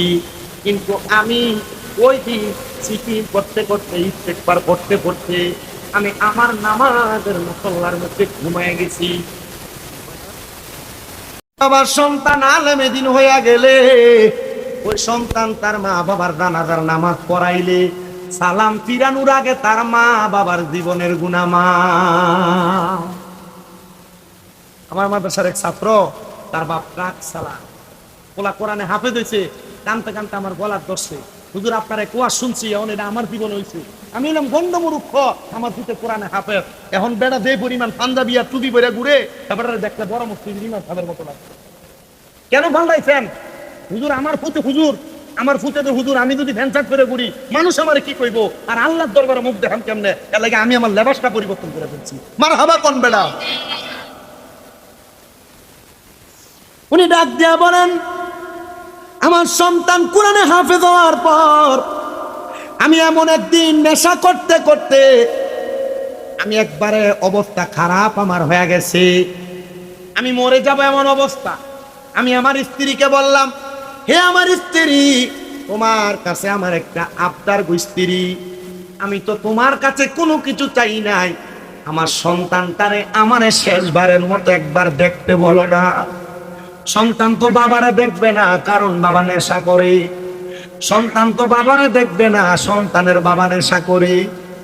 সন্তানের মা ডাক দিয়ে কই, পুত্রে আমি এখন পর্যন্ত তোর কাছে কোনো কিছু চাই নাই, তোর আব্বা মৃত্যুর সাথে পাঞ্জা লড়তেছে, আয়না রে তোর আব্বা গান রে একটু দেখতে হায়। সন্তানকে আমি আমার মার কথা ফালাইতে পারি নাই রে, কারণ মার কথা যে সন্তান শুনে না, ওই সন্তান আল্লাহর দরবারে মুখ দেখাইতে পারবে না, আল্লাহ তারে পছন্দ করে না। কোন সন্তান রে বউয়ের কথা শুনে মারে ধমক দাও? কোন সন্তান রে বাহিরে ঝগড়া ফাদাত করে আইসা মা বাপরে ধমক দাও? আমিও মাঝে মাঝে আল্লাহর দরবারে মাপ চাই, আল্লাহ জানি না মা বাবার সাথে সুন্দর আচরণ করতে পারি কিনা, তবে তুমি যদি মাফ না করো আমারে কেউ মাফ করবে না। এ মুরব্বী বাবা, এ যুবক ভাই, এ বুড়া মুরব্বী বাবা, যারা ছোট বাচ্চারা কোনোদিন মা বাপ কোনো কাজের জন্য বললে ফাটতাম না বইলা কথাটা ফালাই দিও না, আল্লাহর দরবারে ধরা খেয়ে যাইবা। কোনোদিন মা বাপ তোমার ধমক দিলে মা বাপরে গেঙ্গি দিয়া তাকায়ও না, মা বাপের দিকে বাঁকা নজরে তাকায়ও না, খুদার কসম কোনো জবাব দিতে পারবা না। মুসলমান রে, ওই সন্তান মার কথা শুই না দৌড়ে তার আব্বা জানের কাছে গেছে, আব্বা গো আপনি আমারে বুদ্ধি দেখতে চাইছেন? এ আব্বা, আমি নেশা করার কারণে তুমি আমারে পছন্দ করো না, আমার কাছে আসো না। বাবা রে, আমি তো মারা যাব, তোর একবার শেষবারের মতো আমি দেখতে চাইছি। সন্তান কই সুযোগ পাইছি, ডাক দিয়া কই, আব্বা জান আপনি মারা যাইবেন, সারা জীবন পর্যন্ত নেশা করেছেন, আমি আপনার কাছে আবেদন জানাই, আপনি এই মুহূর্তে তাড়াতাড়ি আপনার মুখটা ধৌত করেন, ওযু বানান, আমি আপনার কালেমা পড়াই গো আব্বা জান। বলে আমি আমার সন্তানের কথা শুই না, ওই দিন রাত্রবেলা কালেমা পড়ছি, আমার সন্তানের কথা শুই না ওযু কইরা শুইছি, ওযু কইরা শুইয়া রাত্রবেলা এশারের নামাজ পড়া পরের দিন ফজরের নামাজও পড়ছি। ফজরের পরে আমি যখন ঘুমাইছি, ঘুমানোর পর আর আমি সজাগ হইতে পারি নাই, আমি ইন্তেকাল করেছি। ইন্না লিল্লাহি ওয়া ইন্না ইলাইহি রাজিউন। আমি যখন ইন্তেকাল করলাম, এরপর থেকে আল্লাহ তাআলা আমারে নাজাত দান করেছে। বলে কারণ কি? কারণ কি? বলে আমার সম্পদের অভাব নাই, আমার টাকা পয়সার অভাব নাই, ধন দৌলতের অভাব নাই, আমার আল্লাহ তাআলা আমার ধন দৌলত গুলা আমার সন্তান ওয়ারিসদার হওয়ার কারণে সে আল্লাহর কোরআন শিখা তার সম্পত্তির মধ্যে সে আল্লাহ তাআলার কোরআনের দাওয়াত দেওয়া শুরু করেছে। জোরে করেন সুবহান। এ হুজুর, এজন্য আমার আল্লাহ তাআলা আমার সারা জীবনের গুনাহ এক রাতের তওবায় মাফ করে দিছে। এলাকায় খাস তালিম হয়, এলাকায় খতমে গাউসিয়া হয়, এলাকায় 11 শরীফের মাহফিল হয়, যেখানে প্রতি সপ্তাহ প্রতি মাসে মাসে মাহফিল হয়। আপনাদের কাছে আবদার, প্রতি রাইতে একবার হলেও তওবা করবেন, প্রতি রাইতে একবার হলে আল্লাহর কাছে মাফ চাইবেন। কোন সময় আল্লাহ মাফ করে এটা কিন্তু আপনি বলতে পারবেন না। আল্লাহ যদি মাফ করে, ওই ক্ষমার কারণে, মাফের কারণে আপনি দুনিয়া আখিরাতে মাফ পেয়ে যাবেন। উনি বলেন, আমি দুনিয়া থেকে কবরে আসার পর আমার একটা নেক সন্তানের দোয়ার কারণে আল্লাহ আমারে মাফ করে দিছে। আল্লাহ আপনি কাদেরকে মাফ করেন? আল্লাহ কয়, শোনো, রাদিয়াল্লাহু আনহুম ওয়া রাদু আন, যারা আমি আল্লাহর সন্তুষ্ট করে, আমি আল্লাহ যাদের প্রতি সন্তুষ্ট হই, আমি তাদেরকে মাফ কইরা জান্নাত দান করি। আল্লাহ তারা কারা? আল্লাহ বলতেছে, যালিকা লিমান খাশিয়া রাব্বা, যারা আমি আল্লাহরে বেশি বেশি ভয় করে, আমি আল্লাহকে বেশি বেশি ভয় করে, আমি আল্লাহ তাদেরকে মাফ করি। আমার শুভারামপুর এলাকার বাবা, শুভারামপুর এলাকার মুরব্বী বাবারা, আপনারা আমার আল্লাহরে খুশি করতে পারছেন কিনা জানি না। ও আল্লাহ, আপনি কি করলে খুশি হন? নামাজ পড়লে, রোজা রাখলে, হজ করলে, যাকাত দিলে, দান সদকা করলে, ভালো ভালো কাজ করলে, আল্লাহ কয় হ্যাঁ, এগুলা করলেও আমি খুশি হয়ে যাই। এটা হলো খাইরে বিল ইখলাস, এটা হলো খাইরে বিল ইখলাস। কিন্তু খাইরু বিত তাকদীর হলো, তোমরা যদি তোমাদের আম্মা আব্বারে খুশি করো, আমি আল্লাহ তাআলা খুশি হইয়া যায়। আরে আল্লাহর পড়ে নবী আমার, আল্লাহর পড়ে নবী আমার, তারপরে মা জননী, মাঝে আমার নয়নের মনি কন্যা, মাঝে আমার। সবাই কয় না মারে ভালোবাসেন না বুঝি? মারে যদি ভালোবাসা থাকেন, মোহাব্বতে পড়েন, আল্লাহর পড়ে নবী আমার, আল্লাহর পড়ে নবী আমার, তারপরে মা জননী, মাঝে আমার নেরে মনি কন্যা, মাঝে আমার নয়নের। আল্লাহর নবী ডাক দিয়া কয়, জগতের মানুষ, আমার আল্লাহ তাআলার ঘোষণা, ওই মা বাপরে খুশি করলে আমার আল্লাহ খুশি হয়ে যায়। আল্লাহ কেমনে গো? কয়, রাদার রব্বি ফি রিদাল ওয়ালিদাইন, মা বাবার সন্তুষ্টিতে আমি আল্লাহ তাআলা সন্তুষ্টি হয়ে যায়। এ সন্তান, এ শুভারামপুর এলাকার পর্দার অন্তরালের মা, বহু মহিলারা তাদের জামাই, তাদের মা বাপরে, মানে মহিলার শ্বশুর শাশুড়িরে বেশি খাওয়াইলে তারা পছন্দ করে না, শ্বশুর শাশুড়িরে বেশি দেওয়া পছন্দ করে না। যে ফুতের বউটা বোকা, এই ফুতের বউটা এই কামটা করে। যে মহিলা চালাক, এই মহিলা কখনো শ্বশুর শাশুড়িরে জুদা করে না, শ্বশুর শাশুড়িরে আলাদা করে না। বলে, হুজুর কেন কেন কেন? মহিলারা শুই না লোগো, তোমার স্বামী যদি তার মা বাপরে খাওয়ায়, আল্লাহ তাআলা তোমার স্বামীর ইনকামে বরকত দিব, তোমার স্বামীর কামাইয়ে বরকত দিব, তোমার স্বামীর রিজিকে বরকত দান করব। এ যুবক ভাই, এই মুরব্বী বাবা, মা বাবার পেছনে টাকা পয়সা খরচ করলে দাম কমে না, ইজ্জত কমে না, সম্মান কমে না। মা বাবার পেছনে টাকা পয়সা খরচ করলে দাম বাড়ে, ইজ্জত বাড়ে, সম্মান বাড়ে। কিন্তু আমাদের সমাজের সন্তানেরা, আমাদের সমাজের বর্তমান সেকুলেশন একটা সিস্টেম হয়ে গেছে। বলে, কেমন সিস্টেম? সন্তান তারা যদি 2 ভাই হয়, সন্তান তারা যদি 3 ভাই হয়, মা বাপকে জুদা করে দেয়। সকালবেলা মা এক ঘরে ভাত খায়, দুপুর বেলা এক ঘরে ভাত খায়, রাত্রবেলা এক ঘরে ভাত খায়। মা বাবার ভাত খাওয়ানি নিয়ে বিচার বসে, মা বাবার ভাত খাওয়ানি নিয়ে সালিশ বসে। ও সন্তান, তোমরা যারা তোমাদের মা বাপকে জুদা করে দাও, মা বাপকে আলাদা করে দাও, মা বাপকে বাদ দাও না, ও সন্তান দে তোর পাও আমার সামনে দে, আমি আমার দিব্যা দিয়া তোর পাও পরিষ্কার করে দিতে রাজি আছি। বলে, হুজুর কেন? ওই মা বাপরে বাদ না দিয়া, মা বাপরে কষ্ট দিয়া, স্বামীন বেদানা পুরা হোমনা থানার বড় আলেম দিয়ে ওয়াজ করাইবা, পুরা কুমিল্লা জেলার বড় আলেম দিয়ে ওয়াজ করাইবা, সারা বাংলাদেশের বড় মুফতি মুহাদ্দিস মুহাক্কিক আলেম দিয়ে ওয়াজ করাইবা, কোনো লাভ হবে না। তুমি যদি তোমার মা বাবার মনে কষ্ট দিয়া থাকো, মা বাপরে বাদ না দিয়া থাকো, তোমার মতো সুলতান আমার দরকার নাই। বলে, হুজুর কেন? আল্লাহর নবী কয়, তাকাতুর রব্বি ফি তাকাতিল ওয়ালিদাইন, আম্মা আব্বার অসন্তুষ্টিতে আমার আল্লাহ তাআলা অসন্তুষ্ট হয়ে যায়। কে রে? মা বাপ অসন্তুষ্টি করছো, ওয়াদা করো এখান থেকে যাওয়ার পর মা বাবার পা গুলার মধ্যে ধরে মাপ চাইবা। অনেকে হয়তো চিন্তা করে হুজুর আমি মা বাবার পায়ে ধরে মাপ চাইবো, আমি না বুড়া হয়ে গেছি, আমি না বিয়া করছি, আমার না সন্তান আছে, মা বাবার পা ধরলে কেমন দেখা যায়? না রে সন্তান না, আম্মা আব্বার পায়ে ধরলে দাম কমে না, আম্মা আব্বার পায়ে ধরলে সম্মান কমে না, আম্মা আব্বার পায়ে ধরলে ইজ্জত কমে না। আরে আমার দিকে তাকাও, আমি আলেমের দৌড় দিয়া ওয়াজ করি না, আমার কোনো আলেম কালাম নাই, আমি কুমিল্লা ইউনিভার্সিটিতে বাংলায় অনার্স ফাইনাল করেছি, আমি কুমিল্লা আলিয়া মাদ্রাসায় কামেল দ্বিতীয় বর্ষে এখন ফাইনাল পরীক্ষা দিব, তবু আমি বলতে পারি আমি আমার আলেম দিয়া ওয়াজ করি না। কারণটা কি জানো?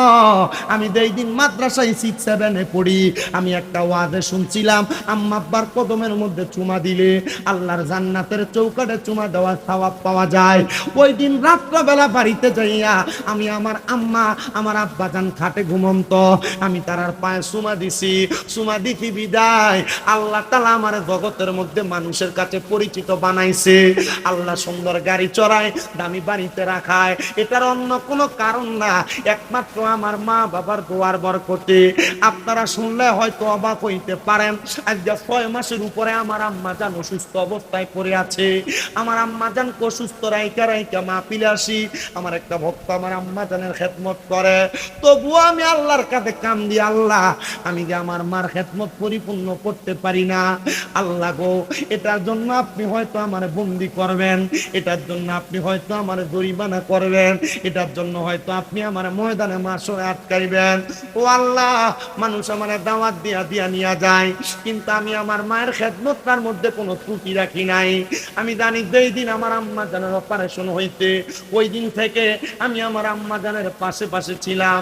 আমার আম্মা জান যেই 2 মাস পর্যন্ত উঠা বসতে পারে নাই, আমার মা যে খাটে ঘুমাইতে আমি পাশে নিচে আমার আম্মা জানের পাশে ঘুমাইছি, এখনো পর্যন্ত আমি আমার মার কোনো কাজ করতে লজ্জা বোধ করি না।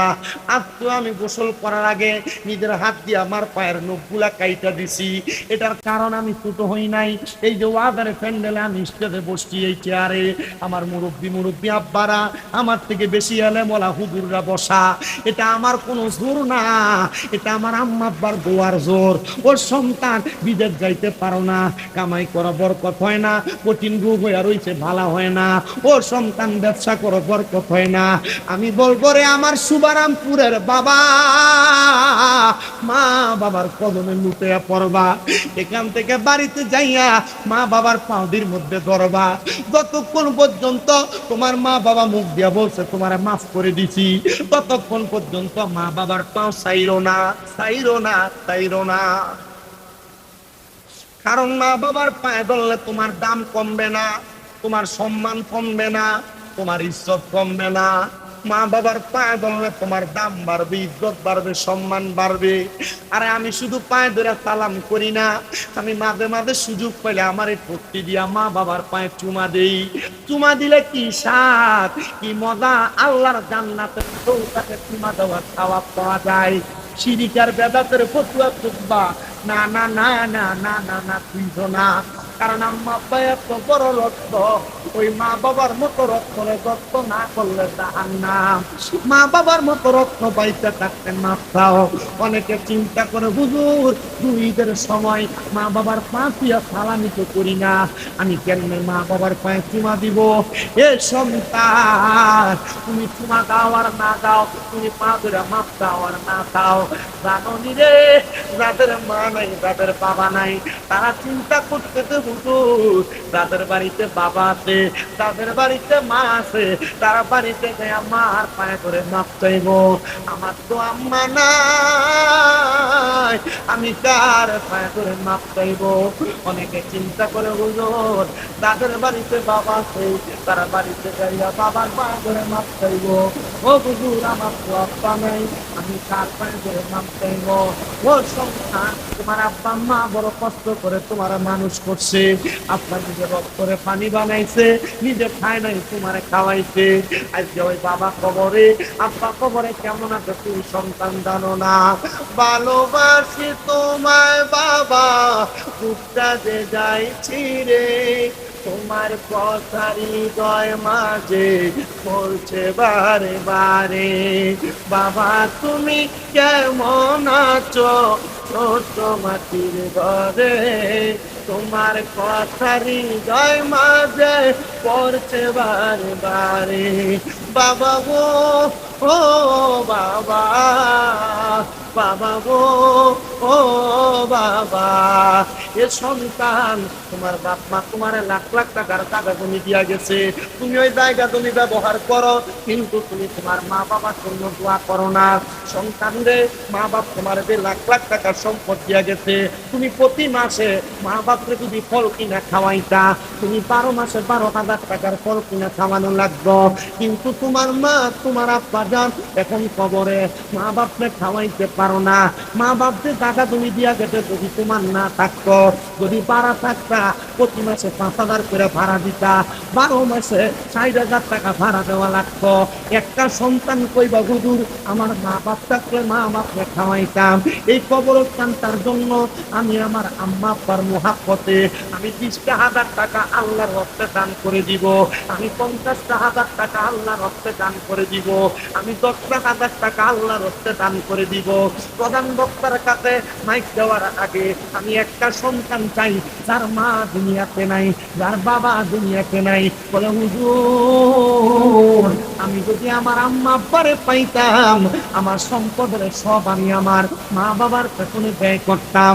এখন আমার মা কবরে, আমার বাবা কবরে, এই কবরস্থানের উন্নতি কল্পে একটা সন্তান নিয়ে তো 20,000 টাকা আল্লাহর রাস্তে এই কবরস্থানের জন্য দান করবা। পারলে নগদ দিবা, না পারলে 2 মাস 5 মাস 1 বছর করে দিবা। আসেননি একটা সন্তান 20,000 টাকা দিবেন, 20,000 দিবেন, হাতটা করবেন হুজুর আমার মা নাই, আমার বাবা নাই, বংশের কবর আসাব আমি মাপ চাই, আমি 20,000 টাকা আল্লাহর রাস্তে এই কবরস্থানের জন্য আমি দান করি। একজন হাতটা বাড়ায় বলবেন, একজন সন্তান। সবাই একটু দুরূদ শরীফ পড়েন, আল্লাহুম্মা সাল্লি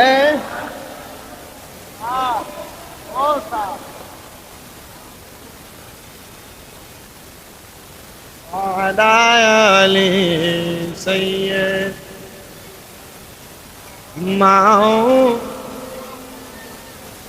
আল্লাহুম্মা সাল্লি আলা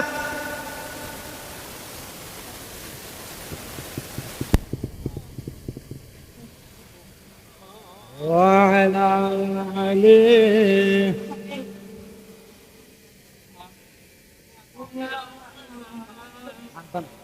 ماد اللهم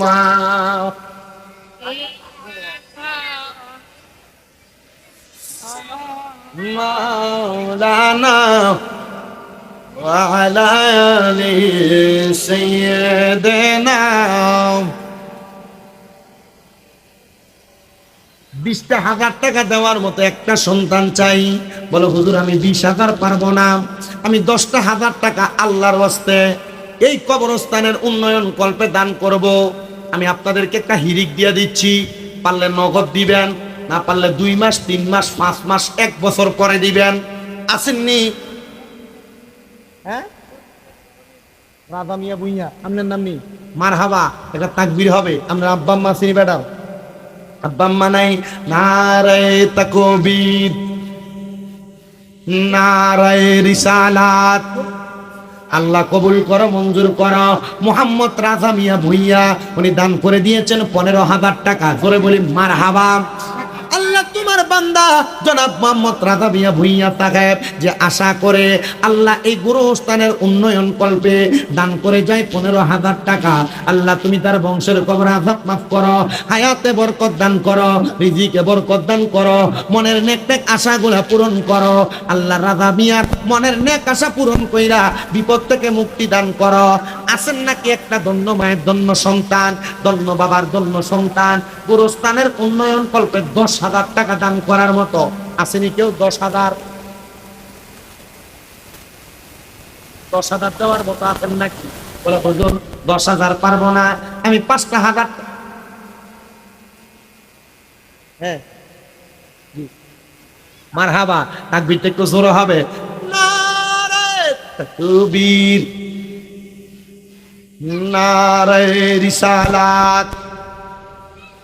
আল্লাহ কবুল করো, মঞ্জুর করো। আজকের মাহফিলের সম্মানিত সভাপতি হাজী মোহাম্মদ আব্দুল মুনাফ সাহেব, উনি দান করে দিয়েছেন 20,000 টাকা। আরো জোরে বলেন না মারহাবা। আল্লাহ কবুল করো, মঞ্জুর করো। হাজী আব্দুল মুনাফ সাহেবের মনের আশা পূরণ করো, বংশের তোমরা মাফ করো, কামাই রুজি বরকত দাও, হায়াতে বরকত